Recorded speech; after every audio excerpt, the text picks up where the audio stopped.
Coming back to Montfort, एक कहानी है, many of you all don't know, आप लोगों को मालूम भी नहीं होगा। आज से almost 27 years ago, father, there was a small boy in Montfort, and that's the first time I found out about Montfort.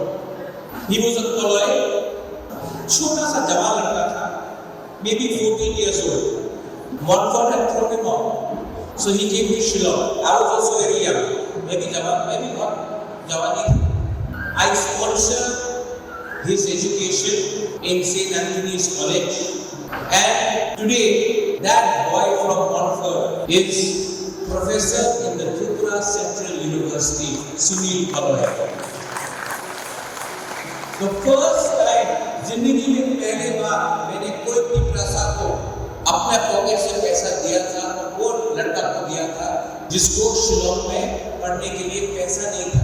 उस समय मैंने उसको 25,000 रुपए। आज वो लड़का त्रिपुरा सेंट्रल यूनिवर्सिटी में प्रोफेसर बनते हैं। It is a compliment to the त्रिपुरासा पीपल दैट हम वी वर टुगेदर। पहले भी था, आज भी है, आगे भी रहेंगे।